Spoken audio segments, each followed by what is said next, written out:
Assalamualaikum warahmatullahi wabarakatuh. Selamat siang teman-teman mahasiswa, bagaimana kabarnya? Nah, di pertemuan kali ini kita akan membahas mengenai prinsip dasar etika Islami. Nah, di sini akan dibahas mengenai etika menurut Islam, di mana sudah disampaikan di beberapa pertemuan terdahulu bahwa Islam itu tidak memisahkan antara muamalah dengan ibadah. Nah, dalam Islam sendiri disampaikan bahwa buah dari keimanan, keislaman, dan ketakwaan yang didasarkan pada keyakinan kepada Allah Subhanahu wa taala, di mana Islam itu diturunkan pada hakikatnya yaitu untuk mengatur kehidupan manusia. Nah, di dalam Islam kitab sucinya yaitu Al-Qur'an. Nah, di dalam Al-Qur'an sendiri sudah mengatur secara rinci bagaimana seseorang harus bermuamalah, bagaimana seseorang harus melakukan kehidupan sehari-hari, itu sudah diatur semuanya. Nah, di sini Al-Quran sendiri mengatur apa yang harus dilakukan dan apa yang tidak boleh dilakukan. Jadi mengatur benar dan salahnya, seperti yang ada di slide ini. Selanjutnya mengenai tadi, Al-Quran merupakan sumber dari segala sumber hukum, yang dimana di dalamnya mengatur sesuatu yang benar dan sesuatu yang tidak boleh dilakukan. Nah, di sini Al-Quran dijamin keasliannya, kebenarannya, kesahihannya sampai akhir zaman. Di dalam Al-Quran sendiri, isinya itu kalam ilahi yang diturunkan secara benar dan sungguh-sungguh, bukan main-main, dan memiliki makna di dalamnya. Dan terkadang manusia itu belum bisa menjangkau apa yang terdapat dalam Al-Quran tersebut. Makanya ada beberapa yang memang dilengkapi dengan hadis. Kemudian etika pribadi sendiri itu merupakan turunan dari beberapa, yaitu faktor individu, faktor organisasi, dan tafsiran hukum. Nah, di sini hukum yang dibuat manusia itu tentunya tidak sesempurna hukum yang dibuat oleh Allah Subhanahu wa taala. Karena hukum yang dibuat manusia itu mengikuti rasionalitas manusia, disesuaikan dengan situasi dan kondisi di mana dia berada. Sedangkan hukum yang dibuat oleh Tuhan itu, terutama yang terkandung dalam Al-Quran sendiri, itu sudah pasti. Nah, di dalamnya sudah mencangkup semua hal yang berkaitan dengan apa yang ada di dalam kehidupan ini. Kemudian faktor organisasi. Di dalam organisasi sendiri itu merupakan kumpulan dari kelompok-kelompok di mana harus ada aturan di dalamnya supaya semua bisa berjalan sesuai dengan visi dan misi perusahaan tersebut. Nah, di dalam perusahaan satu dengan yang lainnya tentunya memiliki peraturan yang berbeda-beda. Kemudian faktor individu. Faktor individu itu juga akan menentukan etika pribadi seseorang. Biasanya faktor individu itu juga akan terbentuk dari yang pertama yaitu keluarganya. Karena keluarga merupakan salah satu yang pertama kali kita berada di mendapatkan pendidikan di sana. Kemudian yang kedua yaitu berada di masyarakat. Yang selanjutnya yaitu ketika kita berada di masyarakat yang lebih luas lagi. Kandungan ajaran dalam Islam ini kalau digambarkan seperti rumah, nanti akan terdiri dari pondasi, tiang, dan atapnya. Di mana pondasinya itu berupa akidah atau keimanan. Nah, akidah sendiri didasari pada adanya ketauhidan, nubuwah, khilafah, ma'at. Ketauhidan itu yaitu kita mengesahkan adanya Allah.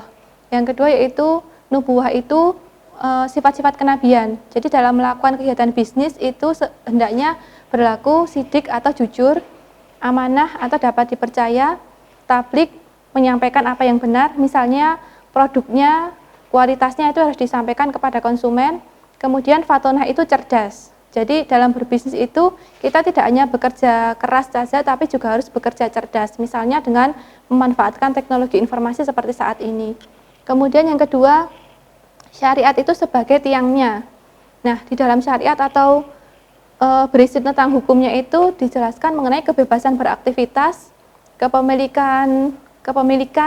Nah, kebebasan beraktivitas itu contohnya kita boleh melakukan apapun bisnisnya sepanjang tidak melanggar aturan dalam Islam. Contohnya tidak mengandung unsur maisir, gharar, riba, zalim, dan haram. Kemudian kepemilikan. Nah, Islam mengatur adanya kepemilikan individu dan kepemilikan umum. Jadi kita sebagai pribadi boleh memiliki kekayaan tetapi tidak boleh melupakan hak-hak orang lain. Kemudian yang kedua, kepemilikan umum. Ada beberapa yang dimiliki oleh negara sehingga kita tidak boleh menguasai sepenuhnya. Contohnya kalau di Indonesia itu sesuai dengan pasal 33 itu bumi dan air dan kekayaan alam di dalamnya itu dikuasai oleh negara dan digunakan oleh sebesar-besar kemakmuran rakyat. Jadi misalnya kita memiliki uang dan bisa membeli tanah, itu tidak boleh menguasai misalnya dalam satu pulau. Nah, itu kemudian mengenai akhlak itu diibaratkan seperti atapnya, atau di sini etika itu diibaratkan seperti atapnya. Jika sudah terbentuk pondasi yang kuat dan hukumnya sudah diatur, maka akan terbentuk akhlak atau perilaku yang baik. Nah, menurut Qardawi dikatakan bahwa akidah itu merupakan asas dari semua sistem Islam termasuk sistem ekonominya. Yusuf Qardawi sendiri merupakan salah satu ahli ekonomi Islam. Nah, di sini dengan akidah seseorang akan memahami berbagai isu gaib baik tentang alam, kehidupan manusia maupun tujuan hidup dan alam sesudah mati. Nah, jadi kalau orang sudah tadi ya, maatnya atau hasilnya itu orientasinya tidak hanya pada dunia tapi juga akhirat, ketika dia bertindak itu akan sangat berhati-hati karena semua akan dipertanggungjawabkan kelak. Kemudian menurut Imam Al-Ghazali sendiri atau sering dinamakan dengan al-maqsud syariah, yaitu untuk menciptakan kesejahteraan manusia dunia akhirat, individu dan sosial yang terletak pada 5 dasar. Yang pertama, din atau agama. Jadi menjamin adanya kesejahteraan tidak hanya individu tapi sosial berdasarkan aturan dalam agama. Yang kedua yaitu nafs atau keinginan. Tadi dikatakan bahwa ada kepemilikan individu, ada kepemilikan umum. Jadi keinginan itu dibatasi atau ada batasannya, baik secara agama maupun secara hukum negara. Kemudian yang ketiga, akal, yaitu didasarkan pada pemikiran manusia. Nah, kemudian anasal, yaitu menjamin supaya keturunannya itu bisa menikmati kekayaan. Nah, kemudian mal, yaitu menjamin adanya kekayaan. Nah, di mana kekayaan ini bisa digunakan untuk mensejahterakan tidak hanya dirinya sendiri tapi orang lain. Ya, sumber etika Islam sendiri yang pertama, yang paling utama yaitu Al-Quran. Karena tadi Al-Quran berisi sudah lengkap mengenai hukum-hukum antara yang hak dan yang batil, kemudian mengatur seluruh kehidupan manusia, baik dalam kehidupan sehari-hari maupun kehidupan bermuamalah, termasuk dalam kegiatan pemerintahan pun juga sudah diatur dalam Islam. Kemudian yang kedua, hadis ini memperjelas apa yang terdapat dalam Al-Quran. Kemudian yang ketiga, praktik bisnis Rasulullah. Yang paling kita kenal yaitu sifat beliau yang sidik, amanah, tabligh, fatonah. Jadi dalam melakukan kegiatan bisnis Rasulullah selalu menggunakan sifat-sifat kejujuran. Jujur, tidak melakukan misalnya kecurangan dalam produknya, tidak menimbun, tidak memanipulasi dan lain sebagainya. Kemudian yang kedua, amanah atau dapat dipercaya. Nah, kenapa Rasulullah dijuluki Al-Amin? Karena beliau tadi memiliki sifat amanah atau dapat dipercaya. Nah, kemudian yang ketiga yaitu tabligh atau menyampaikan informasi yang benar kepada pelanggannya. Contohnya dalam hal produk, kualitasnya biasanya itu kan tertera di dalam kemasan produknya. Nah, itu tidak boleh ada rekayasa. Misalnya sebuah produk mengandung bahan-bahan yang berbahaya, itu harus disampaikan dalam kemasannya. Ada aturannya, misalnya bisa dikonsumsi oleh manusia atau tidak dan lain sebagainya. Kemudian fatonah atau cerdas. Jadi dalam berbisnis itu kita harus cerdas. Misalnya memanfaatkan teknologi informasi seperti saat ini, atau bisa juga melakukan go internasional. Jadi ketika pasaran di dalam negeri sudah tidak menjanjikan, kita bisa melakukan misalnya ekspor, impor, dan lain sebagainya. Kerangka teori etika Islam sendiri yang pertama yaitu karena bersumber dari Al-Quran. Al-Quran itu diturunkan berisi firman-firman Allah yang berisi tentang ketauhidan dan akidah. Nah, jadi supaya manusia mengesahkan Allah. Kemudian dari Al-Quran sendiri, akhlak Al-Quran dan tuntunan hadis. Tadi ya, Al-Quran itu diperjelas dengan adanya hadis. Nah, hadis ini terutama tadi praktik baik bisnis maupun segala kegiatan yang dilakukan oleh Rasulullah nanti yang akan menjadi tuntunan kita dalam kehidupan sehari-hari. Kemudian konsensus masyarakat yang dirumuskan dari Al-Quran dan hadis. Jadi kesepakatan masyarakat kayak semacam membuat aturan, norma, nilai itu tidak boleh keluar dari Al-Quran dan hadis. Kemudian etika, akhlak, dan tingkah laku pribadi. Nah, etika sendiri nanti kan terbentuk dalam bentuk kode etik, hukum, peraturan, dan apapun namanya itu yang akan mengatur tingkah laku manusia. Tadi sudah disampaikan mengenai sifat kepemimpinan Rasulullah ya, sidik, amanah, tabligh, fatonah.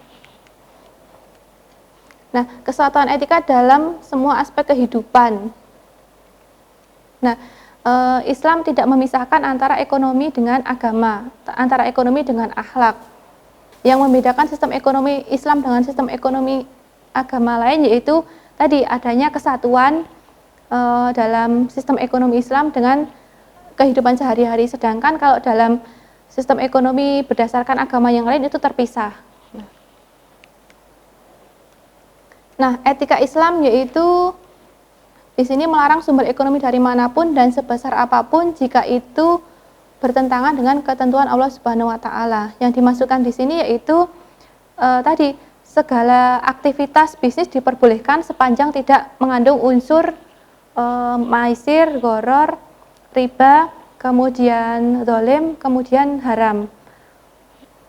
Nanti bisa dibaca sendiri di Quran Surat At-Taubah ayat 28 ataupun Quran Surat An-Nur ayat 33. Yang intinya di dalamnya Allah mengancam mereka yang mengutamakan perniagaan daripada mengingat Allah itu sendiri. Jadi kita boleh berniaga, berdagang tetapi tidak boleh melupakan Allah. Islam memiliki 5 aksioma dari etika Islam. Yang pertama yaitu tauhid, unity, kesatuan, mengakui adanya Tuhan. Kemudian adil atau equilibrium, adanya keseimbangan. Misalnya kalau dalam Islam itu bisa dalam bentuk membayar zakat ataupun infak ataupun sedekah. Jadi ada keseimbangan antara mereka yang memiliki dan tidak memiliki.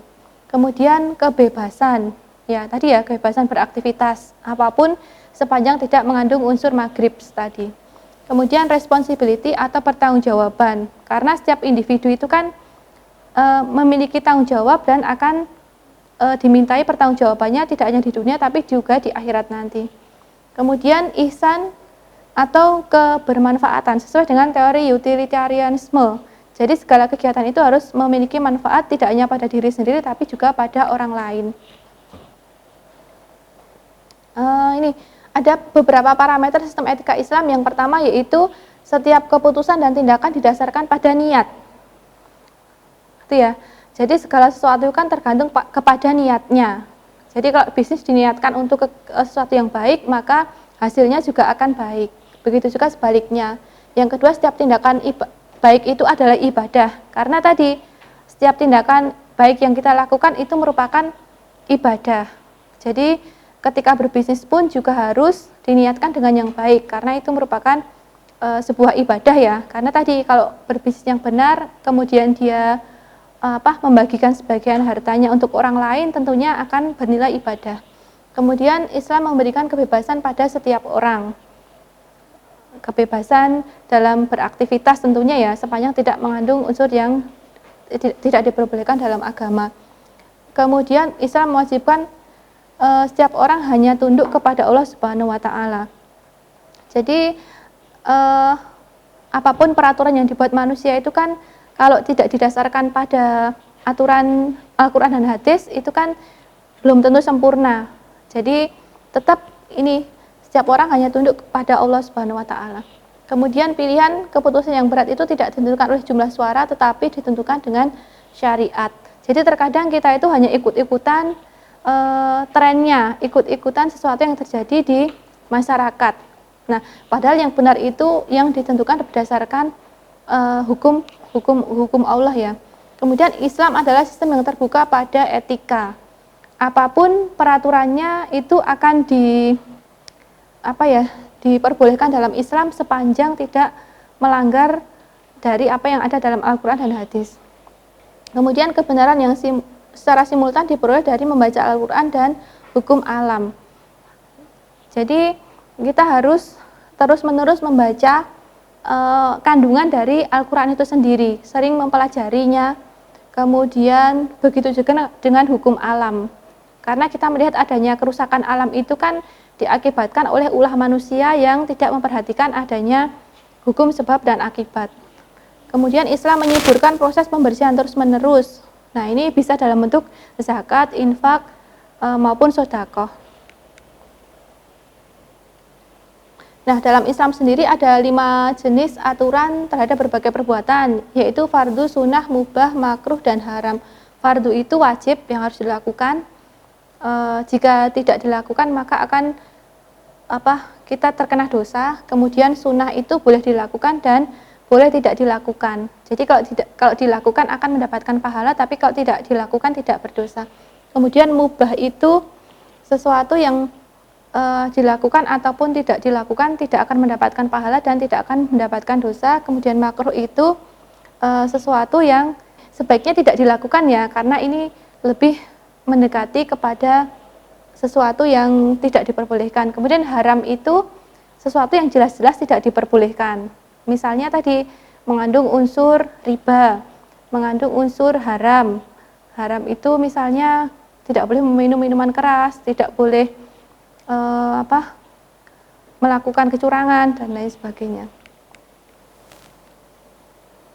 Dalam Islam sendiri kriteria atau prinsip yang menentukan halal dan haram itu dalam kegiatannya, yang pertama itu pada prinsipnya semua kegiatan diperbolehkan sepanjang tidak melanggar peraturan tentang tadi, tidak mengandung unsur riba, unsur haram dan lain sebagainya. Yang kedua yaitu yang menentukan halal dan haram adalah Allah Subhanahu wa taala. Sudah teratur jelas dalam Al-Qur'an dan hadis. Kemudian mereka yang membolehkan haram dan mengharamkan yang halal adalah syirik dan dilarang. Jadi kita tidak boleh menghalalkan yang haram dan sebaliknya, karena itu dianggap sebagai perbuatan syirik dan dilarang. Kemudian pengharaman sangat bergantung pada kesalahan, bahaya, kerusakan, dan kemudorotan. Jadi dalam berbisnis kita tidak boleh melakukan sesuatu yang menimbulkan kerusakan, yang berbahaya dan tidak bermanfaat atau mudorotnya lebih banyak daripada manfaatnya. Kemudian yang halal banyak dan cukup untuk memenuhi kebutuhan manusia, dan yang haram juga banyak. Jadi karena yang halal banyak dan yang haram juga banyak, makanya kita harus pandai memilih bagaimana tadi melakukan sesuatu yang baik adalah ibadah. Otomatis kalau kita melakukan sesuatu atau membuat produk yang halal itu merupakan sesuatu yang baik dan itu dianggap sebagai ibadah. Kemudian antara ekonomi, dunia, dan etika Islam.